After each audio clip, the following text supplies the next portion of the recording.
Buenas tardes. En primer lugar, me gustaría agradecer a la directora de esta institución, la doctora Trinidad Nogales, por haberme concedido la oportunidad de poder estar aquí hoy presentando algunos de los temas sobre los que se centra mi trabajo como investigador. Asimismo, quiero agradecer a la doctora Nova Barrero por la ayuda prestada y a todos los trabajadores del Museo Nacional de Arte Romano de Mérida que siempre me han acogido como si fueras mi casa cada vez que he venido aquí. Como emeritense, para mí es un verdadero placer y orgullo poder estar aquí en mi tierra participando en la semana temática Ser Mujer en Roma. Mi nombre, como ya ha comentado la doctora Trinidad Nogales, Francisco Cidoncha, y en esta conferencia me quiero centrar en las consideradas féminas probrósae y en la discriminación que estas mujeres sufrieron en la sociedad romana. A continuación, les presento los temas que se abordarán a lo largo de esta charla.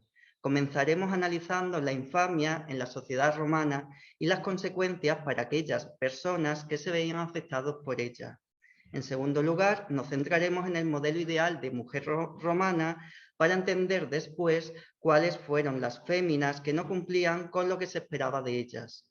Posteriormente, trataremos a grandes rasgos la legislación augustea promulgada por el emperador Augusto y los asuntos que aparecen en ella y que están relacionadas con el tema que vamos a tratar. Seguidamente abordaremos los tipos de Feminae Probrósae y tras ellos veremos algunos casos de mujeres que generaron grandes escándalos en la sociedad romana por diferentes motivos. Por último, formularemos una serie de conclusiones. En el mundo romano, la infamia se asociaba a todos aquellos individuos que tenían una mala reputación desde el punto de vista social. El descrédito, la deshonra, la deshonestidad, el escándalo o la vergüenza estaban estrechamente ligados a este término. La infamia se vinculaba con el ejercicio de profesiones que no gozaban de una buena imagen en la sociedad. También se relacionaba con determinadas conductas consideradas inmorales e indecentes. Tanto los hombres como las mujeres podían verse afectados por este estigma.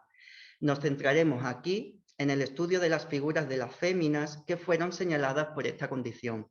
Las fuentes jurídicas, literarias y epigráficas nos ofrecen interesantes testimonios sobre su situación. De entre todas las mujeres de la sociedad romana, las consideradas Feminae Probrósae constituían un grupo que era totalmente marginado y discriminado. En dicho grupo se incluían féminas que habían cometido el delito de adulterio y otras que ejercían profesiones consideradas deshonrosas, como por ejemplo las prostitutas, las actrices o las bailarinas, entre otras. Por lo tanto, se entendía que las féminas probrósae eran todas aquellas mujeres que se caracterizaban por su comportamiento o conducta inmoral, incluyéndose aquí también a féminas que realizaban actos que no tuviesen una vinculación sexual, pero que iban igualmente en contra de la decencia pública. Las féminae probrósae eran marginadas en muchos aspectos de la vida cotidiana, y los textos nos muestran cómo existía una desconfianza permanente hacia ellas y hacia sus intenciones. Frecuentemente, ellas eran presentadas asociadas al estereotipo de buscafortunas o cazafortunas, por lo que se fue creando una visión bastante negativa sobre ellas que arraigó fuertemente la mentalidad colectiva. Suetonio escribió sobre la medida que llevó a cabo el emperador Domiciano de impedir que estas mujeres pudieran recibir una herencia o un legado testamentario. Posteriormente también el emperador Adriano recalcó de nuevo la imposibilidad que tenían estas mujeres de adquirir bienes a través del testamento de sus parejas sentimentales. Contamos con testimonios escritos sobre féminas que no se resignaron a cumplir el modelo ideal de materfamilias, el cual veremos a continuación, y provocaron grandes escándalos en la sociedad de la época. Marcial escribió sobre el caso de una mujer llamada Saufeia, quien manifestó abiertamente sus deseos de mantener relaciones sexuales. La libertad sexual o la ingesta de alcohol eran características propias de la mujer considerada antimodelo. La prohibición de beber vino para las mujeres tuvo como finalidad evitar la ebriedad y que podía afectar al comportamiento femenino. Autores como, por ejemplo, Séneca criticaron a todas aquellas mujeres que bebían como hombres. Debemos repasar cuál era el modelo ideal de mujer romana para después analizar el por qué algunas de ellas no cumplían con ese prototipo. La matrona ideal, la mujer ideal romana, debía centrarse en el matrimonio y en la reproducción de hijos, junto con su cuidado y su educación. Tácito mostró, por ejemplo, su malestar por la actitud de determinadas mujeres de su época que dejaban a sus hijos al cuidado de las nodrizas, no se hacían cargo de la educación de sus hijos y del cuidado de sus hijos, y las dejaban al cuidado de las nodrizas y de los esclavos, por lo que fue muy criticado. El hilado y el tejido de la lana también eran ocupaciones que tradicionalmente se asociaban a las mujeres. Los propios juguetes de las niñas nos muestran cómo reproducían el futuro papel de esposas y madres que se esperaba de ellas. De esa manera se conservan pequeños biberones, sonajeros, pequeñas cazuelas y muchas muñecas. Muñecas como la de la imagen, realizada en todo tipo de materiales e incluso algunas de ellas articuladas. La mujer ideal tenía que respetar una serie de virtudes que se consideraban imprescindibles, tales como la castidad, el pudor y la piedad, entre otras. Ser piadosa y cumplidora con los cultos de la religión romana eran también tenidos muy en cuenta. Asimismo, las mujeres de la familia imperial debían dar ejemplo al resto de la sociedad a través de su comportamiento. Octavia, hermana de Augusto, encarnó un nuevo y perfecto modelo de mujer que fue empleado por la propaganda augustea frente a la imagen negativa que tenía Cleopatra en Roma. De ese modo, la esposa romana debía tener una conducta ejemplar que no fuese contraria a los intereses de su marido. En las fuentes escritas podemos observar una especial atención por cuidar el honor de las jóvenes solteras que pertenecían a familias ilustres y se intentaba así evitar que cometiesen actos impropios de su posición. Marcial escribió sobre una mujer llamada Claudia Rufina, alabada por su fecundidad, felizmente unida a un único marido y con 3 hijos. La condición de mujer unigüira, es decir, de un solo hombre, era frecuentemente recordada con aprecio y respeto tanto en las fuentes literarias como en las epigráficas. Juvenal criticó a las mujeres que cambiaban de maridos en muy poco espacio de tiempo. Séneca, por su parte, también criticó los frecuentes divorcios y matrimonios que algunas mujeres protagonizaban a lo largo de sus vidas.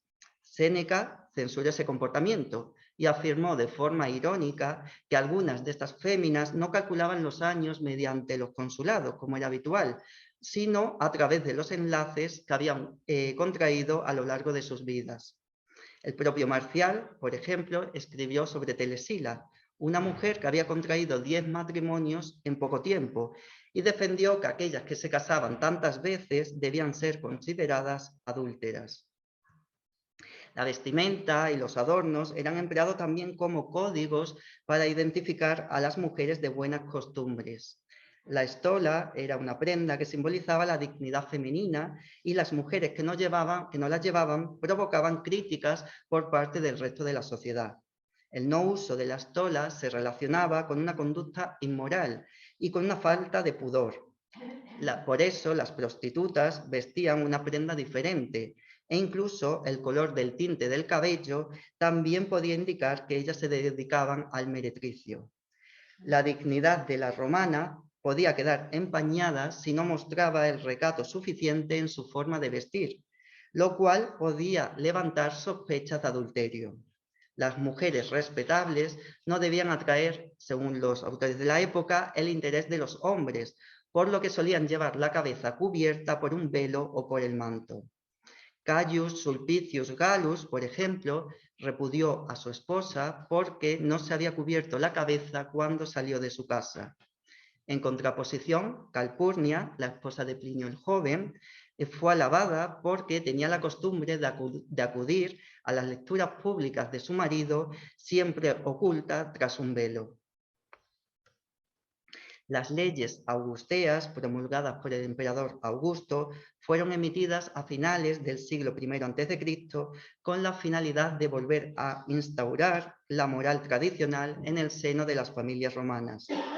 El poeta Marcial describió la situación de normalidad con la que se cometía adulterio antes de la promulgación de estas leyes. Se confirma así, una vez más, las informaciones que aluden a una relajación de las costumbres en los convulsos últimos años de la República.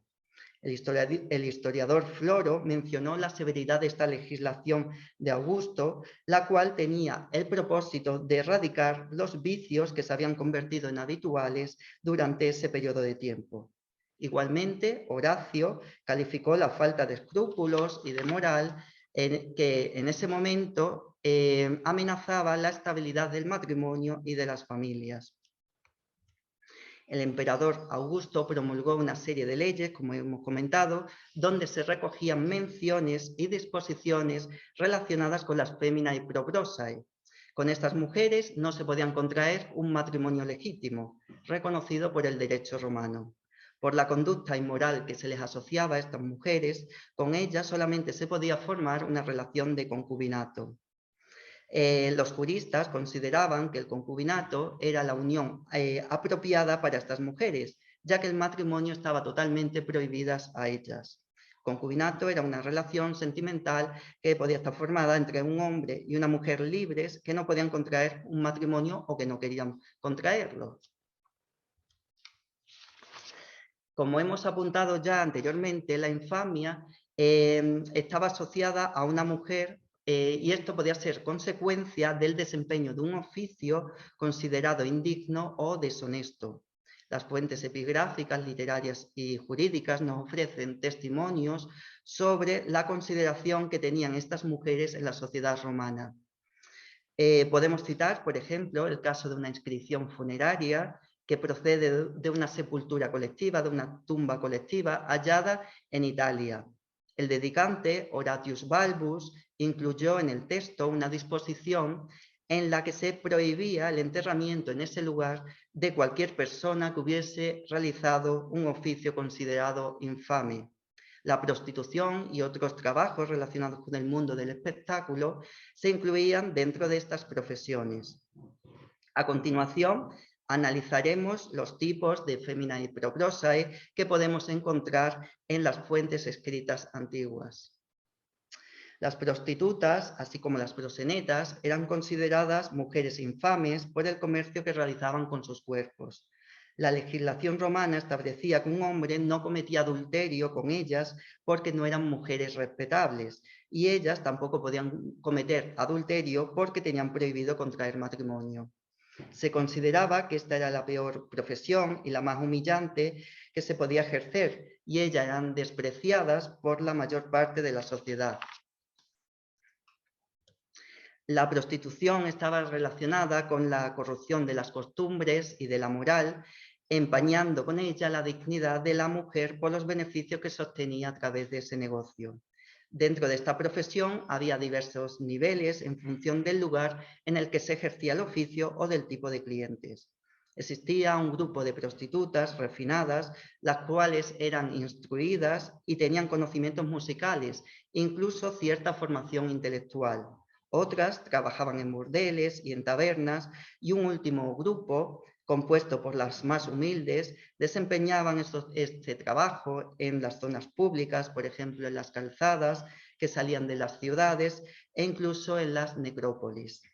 Los grafitis pompeyanos nos muestran una gran cantidad de referencias a ella, siendo algunos de estos testimonios escritos bastante denigrantes para la condición humana, lo que nos ayuda a comprender la consideración que ellas tendrían en la sociedad romana. Los autores clásicos las presentan como mujeres perversas, ambiciosas, interesadas y codiciosas, mujeres que coleccionaban amantes para obtener regalos y para obtener los medios necesarios para el mantenimiento de su estilo de vida.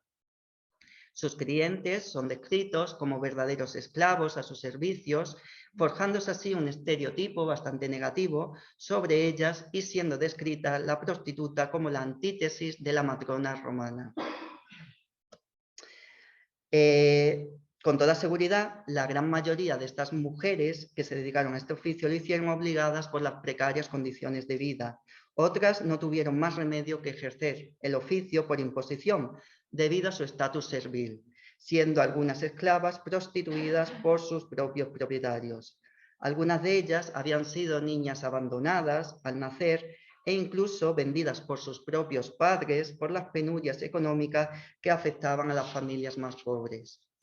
Las dificultades diarias también forzarían a una persona a ejercer este oficio e incluso a obligar a otros seres queridos a hacerlo con el fin de obtener recursos para sobrevivir.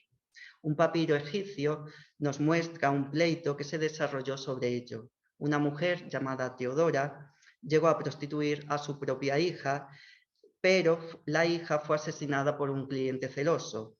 Ante esa pérdida, la enfurecida Teodora, la madre, acusó al asesino de haberle arrebatado su única fuente de ingresos. Estas mujeres tuvieron que enfrentarse a momentos duros y difíciles a lo largo de sus vidas. Las condiciones de trabajo serían bastante denigrantes, inhumanas, siendo constantemente exhibidas, siendo víctimas de enfermedades y del maltrato por parte de sus clientes y proxenetas.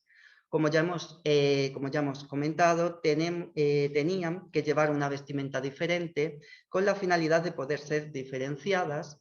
Tampoco podían acudir a los templos y solamente les estaba permitido estar presente en determinadas celebraciones por la mancha que suponía el ejercicio de su oficio.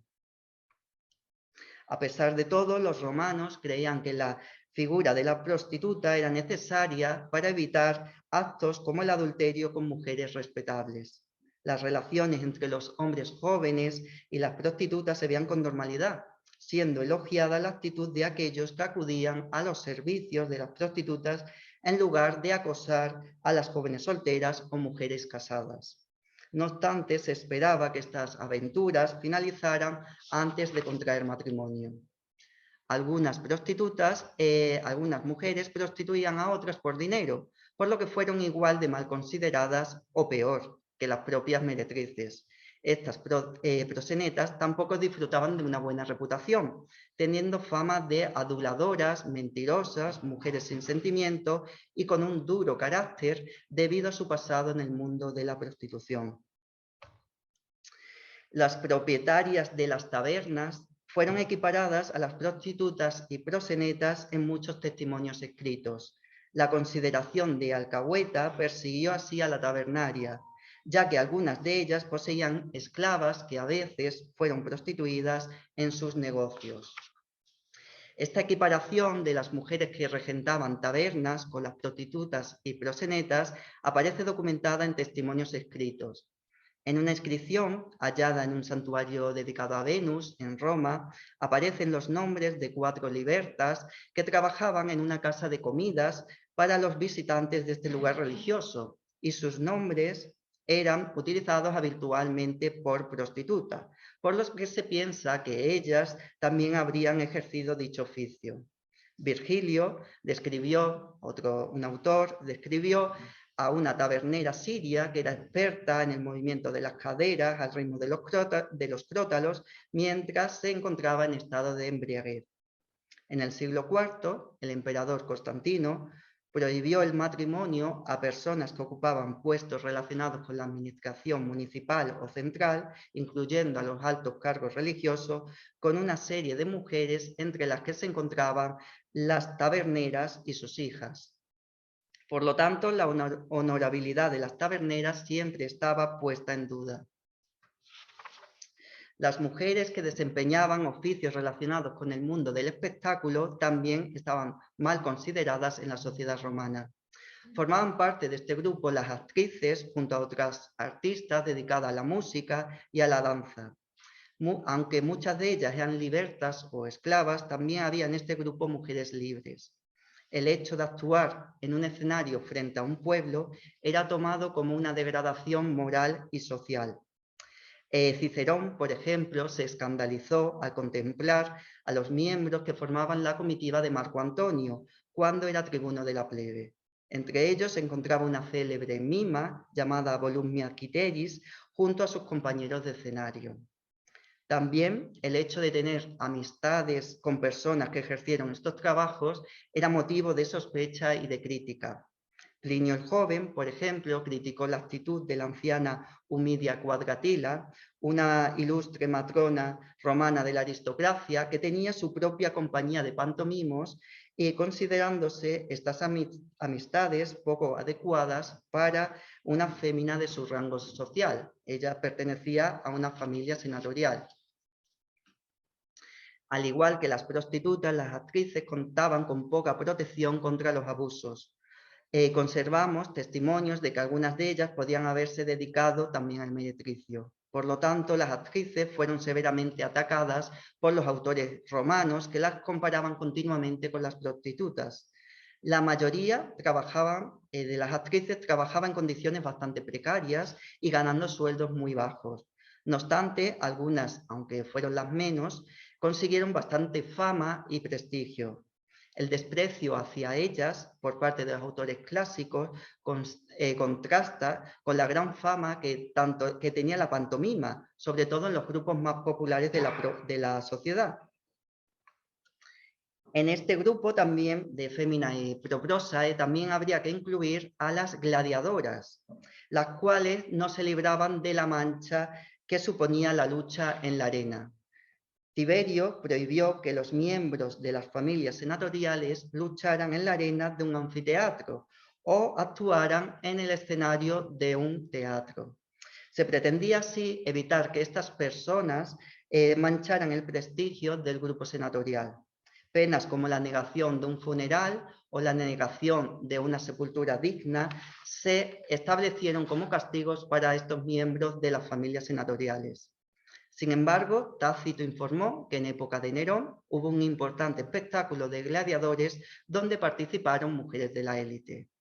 Años después, en tiempo del emperador Tito, hubo luchas donde participaron mujeres de baja extracción social en la inauguración del Coliseo. Una esposa que fuera gladiadora se entendía que suponía una vergüenza para su marido, ya que se consideraba que ella renegaba de su género al luchar en la arena y se mostraba así como la antítesis del modelo ideal femenino. El adulterio era uno de los considerados peores delitos que podía cometer una mujer. El adulterio suponía una degradación social para las mujeres de todos los estratos sociales y fue severamente castigado porque se pensaba que atentaba directamente contra la moral. El emperador Augusto se preocupó de promulgar una ley para evitar los adulterios. Una de las medidas más importantes de esta ley tenía que ver con la composición del tribunal que condenaba a los culpables de estos crímenes. Augusto estableció que debían ser juzgados públicamente y no a través de un juicio doméstico como se realizaba en época republicana. De esta manera, a partir de época augustea, el adulterio dejaba de ser castigado dentro de la esfera familiar y a partir de esa época la infidelidad se convirtió en un asunto público y fue perseguido por el derecho romano.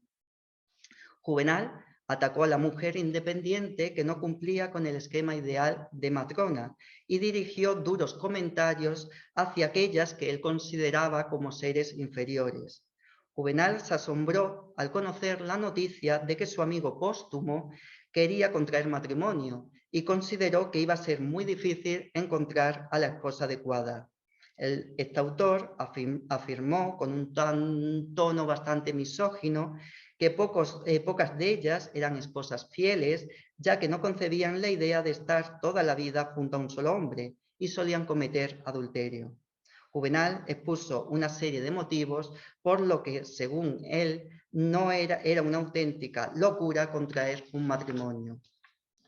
Por ejemplo, describió el caso de Epia, la esposa de un senador que tras abandonar a su marido y a su familia siguió a un famoso gladiador desde Roma hasta Alejandría. Según él, la atracción que sentía por este gladiador le hizo olvidar a ella todos los peligros e incomodidades del viaje por mar hasta Egipto. El poeta la describe como una fémina que no cumple lo establecido para una matrona modélica, ya que olvidó sus valores movida por la pasión y el adulterio.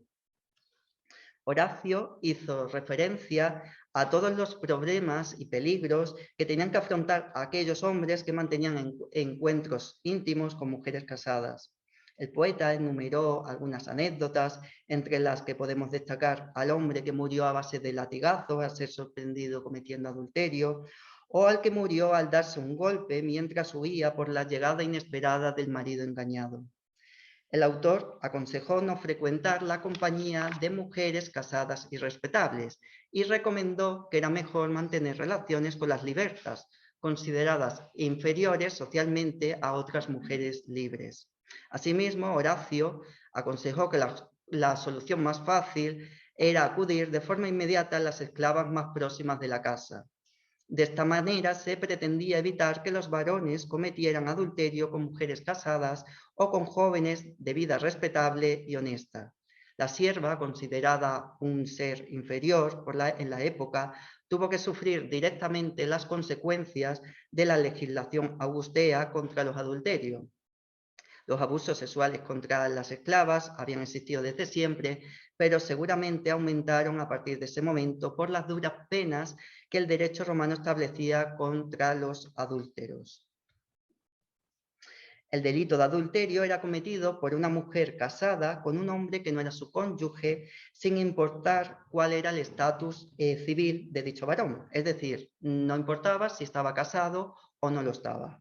Mientras tanto, el único caso en el que podía ser acusado un hombre casado era por haber mantenido relaciones con una mujer respetable, quedando, por tanto, fuera de este grupo a las féminas y probrósae.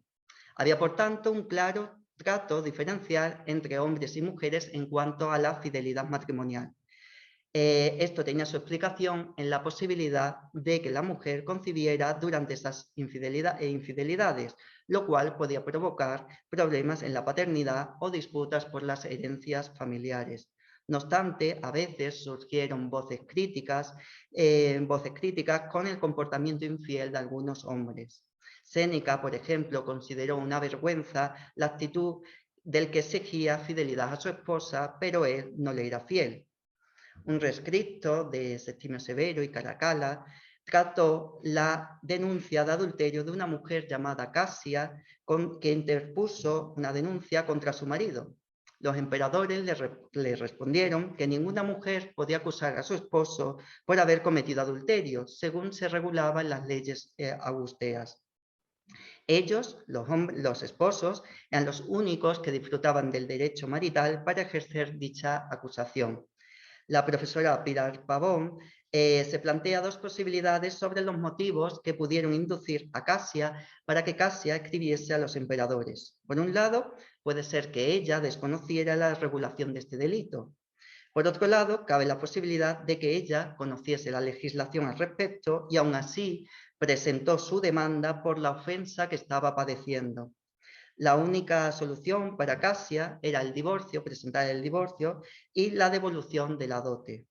Contamos con otros ejemplos de mujeres que se quejaron de su situación en obras de teatro. Por ejemplo, el personaje de la esclava Sira, de la obra de Mercator de Plauto, se lamentaba de la dura situación que sufría el género femenino y defendía la igualdad en relación con las leyes que perseguían los adulterios. Ella hacía referencia a la impunidad del marido que mantenía relaciones extramatrimoniales. La ley de adulterio imponía el divorcio obligatorio entre la esposa adúltera y el marido engañado. Nada se podía hacer para evitarlo, ni siquiera se planteaba la posibilidad del perdón entre las partes. La ruptura definitiva tenía que producirse antes de que el esposo llevara a cabo la acusación contra ella. Él, el esposo, podía llegar a ser castigado en el caso de que no cumpliera con lo dispuesto en la legislación augustea. Por lo tanto, un marido no podía hacer caso omiso al adulterio de su pareja y debía tomar las medidas oportunas cuando conocía la existencia de una infidelidad. Él debía afrontar la realidad si no quería ser acusado de cómplice.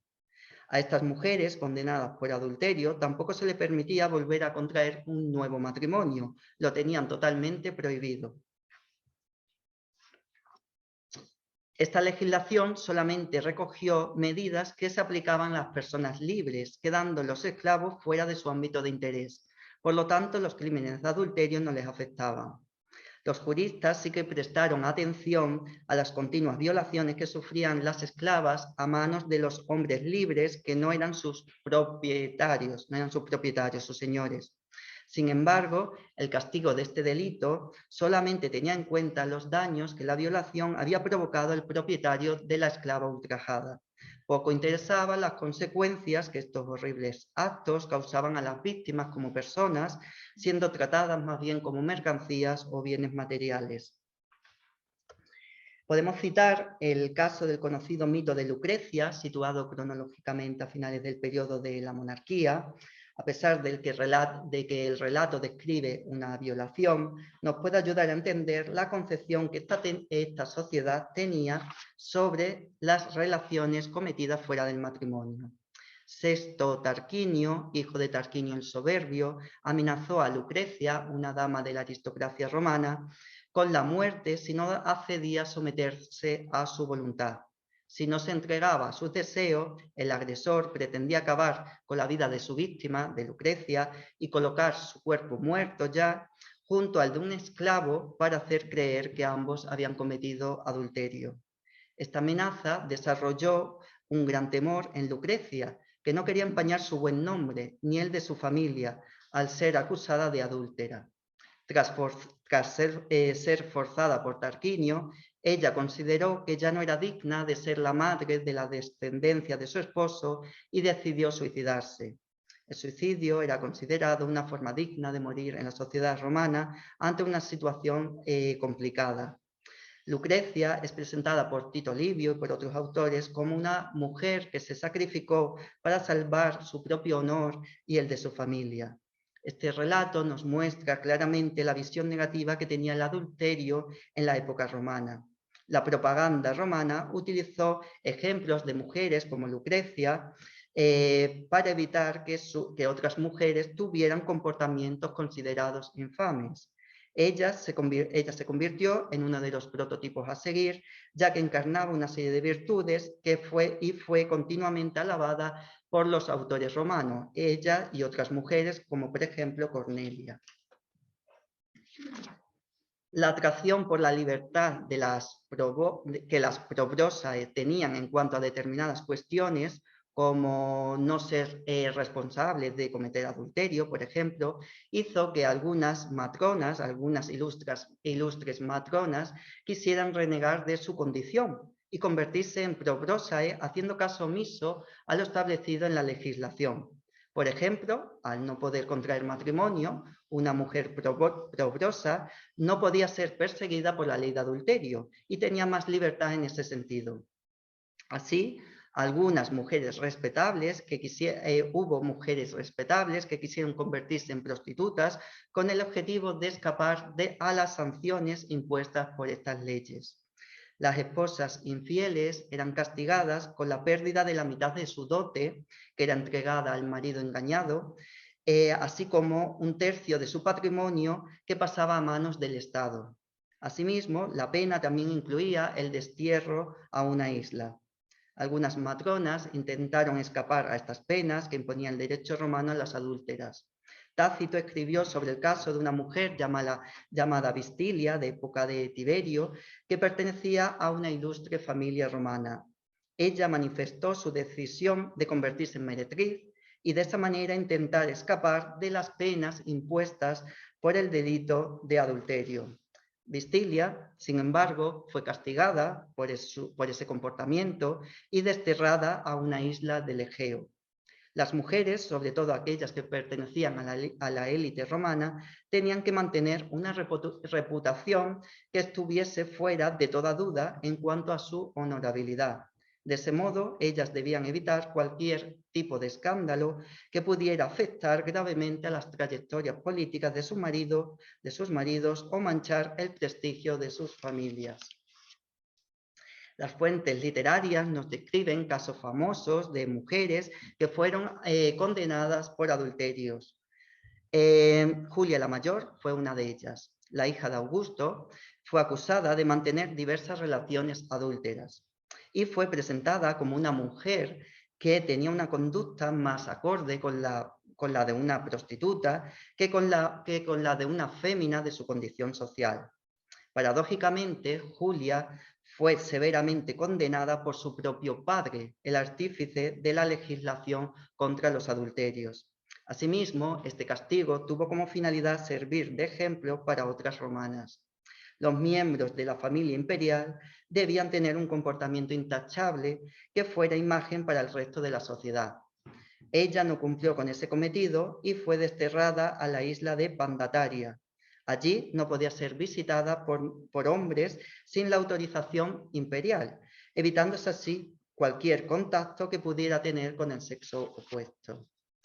Un destino muy similar tuvo Julia la Menor, su hija del anterior. Ella también fue declarada culpable por cometer adulterio y por participar en una conspiración política. Su castigo fue el destierro a otra pequeña isla hasta que murió. El disgusto de Augusto por esta falta de pudor en su familia fue tal que prohibió el reconocimiento y la crianza del hijo que ella había alumbrado tras hacerse pública su condena. Las conductas de madre e hija constituyeron una gran deshonra para el emperador, que ordenó en su testamento que ninguna de las dos fuese enterrada en el mausoleo familiar bajo ninguna circunstancia. No era de extrañar si pensamos que él fue el artífice de la legislación que perseguía los adulterios en la sociedad romana. Las hijas de todas las mujeres que actuaban públicamente o que ejercían la prostitución eran incluidas en la categoría de las feminae proprosae. Se pensaba que una mujer de vida censurable solamente podía llegar a transmitir unas costumbres deshonestas a su descendencia. Para Ulpiano, la inmoralidad de haber ejercido estos oficios no se borraba, aunque se hubiese abandonado ya la profesión. Sabemos que al menos desde el ejercicio del poder por el emperador Constantino, las hijas de un tabernero, las hijas de un proseneta o las de un gladiador se incluían dentro de estas mujeres señaladas. A ellas se les prohibía contraer un matrimonio legítimo. También el emperador Marciano volvió a recalcar que un alto dignatario no podía tener como esposa a una mujer que desempeñara uno de los oficios considerados infames o que fuera hija de individuos que se hubiesen dedicado a estas profesiones. Determinadas mujeres fueron severamente atacadas en los textos literarios. Ese fue el caso de Lesbia, la cual aparece en la obra de Catulo y se cree que representa en realidad a Clodia Pulcra. Esta fue una mujer que perteneció a una ilustre familia de la aristocracia romana. Fue criticada con gran dureza por Cicerón, adversario político del hermano de Clodia, y por el propio Cátulo, que había estado enamorado de ella. Los ataques contra ella se centraron principalmente en demostrar que no cumplía con el ideal de mujer romana. Se le acusó de tener una vida licenciosa, comportándose como una verdadera prostituta, y se criticó su presencia en los banquetes acompañando a hombres desconocidos. Además, el orador subrayó la familiaridad en el trato que ésta dispensaba a los esclavos y los encuentros íntimos que mantenía en la Vía Apia, una de las calzadas que salen de Roma. La intención de Cicerón con esta última afirmación fue compararla con las meretrices que ejercían su oficio en las calzadas fuera de los núcleos urbanos. El orador compone un perfil de adúltera desenfrenada en los textos que describen a Clodia y le señala con un amplio abanico de denuncias. Las más terribles de las acusaciones fue la declaración de que ella había cometido incesto. La mejor manera, no obstante, la mejor manera de atacar a una mujer de la época era aludir a que no cumplía con el prototipo impuesto para el género femenino. La marginalidad generalizada a la que estaba sometida la mujer la obligaba a conformarse con el papel de buena madre y esposa que se le tenía reservado. Las que no cumplían con este cometido fueron reprendidas por sus conductas y fuertemente descalificadas por la opinión pública. Mesalina, la tercera esposa de Claudio, fue otra mujer cuya conducta fue duramente atacada. Juvenal escribió sobre su comportamiento y lo asemejó también al de una prostituta. Es más, aparecen los textos como la Meretrix Augusta. Estos actos que se dice que cometió Mesalina eran totalmente opuestos a la legislación augustea y a la idea de matrimonio o de familia tradicional. Igualmente, la actitud de Mesalina era contraria a la moderación que proponía el estoicismo de esa época.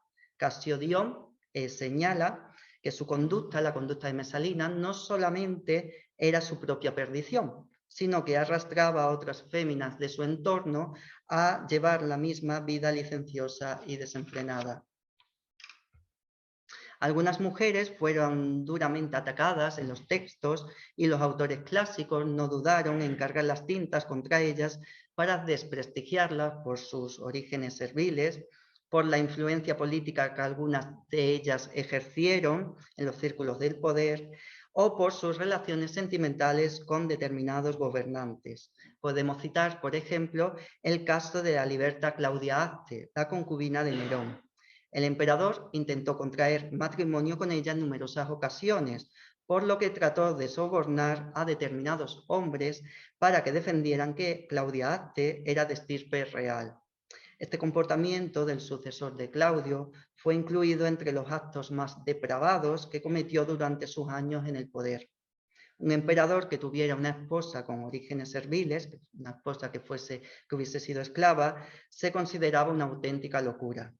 El inicio de la relación de Nerón y Acte supuso uno de los motivos de la pérdida de influencia de la madre del emperador, de Agripina. De hecho, la madre se opuso totalmente a este tipo de relación sentimental que tenía su hijo con una antigua esclava. Tácito calificó a Claudia Acte como una mujerzuela que daba rienda suelta a la pasión del emperador. Al mismo tiempo, criticó el comportamiento de Nerón, que la prefería a ella en lugar de a su esposa, la honesta y noble Octavia. El círculo íntimo del emperador apoyaba la relación con Claudia Acte con el objetivo de evitar que él se encaprichase de otras ilustres matronas. Acte disfrutó de una posición privilegiada tanto social como económicamente. No obstante, ella fue atacada por los sectores más tradicionales en los textos escritos. Tácito cargó duramente contra esta unión y la describe con adjetivos negativos como nefasta, sórdida. El fin de la misma se produjo, de esta relación, se produjo con el matrimonio entre Nerón y Popea, acontecimiento que supuso el progresivo alejamiento de la concubina de la corte imperial, pero no su caída en desgracia, ya que vivió desahogadamente en alguna de sus propiedades. La presencia de Acte en la corte imperial no era grata, sobre todo para Popea, que quería afianzar su posición. A pesar de todo, Claudia Acte se mantuvo fiel a Nerón hasta el final de su vida, siendo ella, junto a las nodrizas, las que se encargaron del cuerpo sin vida del emperador y de depositar sus restos en la tumba familiar de los Domicio. Cuando nadie quería ver a Nerón, Claudia Acte mostró su lealtad hasta después de la muerte del emperador. Como conclusiones, podemos decir que la infamia constituyó una mancha para algunas mujeres que se dedicaron a determinadas profesiones o que fueron condenadas por sus comportamientos escandalosos. Este estigma suponía una discriminación social, ya que, por ejemplo, no podían contraer un matrimonio legítimo. Además, esta mala reputación era transmitida a su descendencia en muchos de los casos. Las fuentes escritas recogen descripciones bastante duras contra aquellas que no cumplían el ideal de matrona romana o que se relacionaban con individuos considerados infames. Los moralistas romanos encabezaron estos continuos ataques que tendrían el objetivo didáctico de enseñar al resto de la sociedad lo que debía ser una matrona perfecta y lo que no lo era. Las fuentes literarias y jurídicas principalmente nos muestran claros ejemplos sobre estas feminae prosae. En definitiva, la moral impuso a la mujer romana un comportamiento íntegro, siguiendo un patrón establecido por la ley y la tradición. Todas aquellas que no se comportaban de acuerdo a ese modelo fueron duramente señaladas y marginadas por la sociedad. Muchas gracias.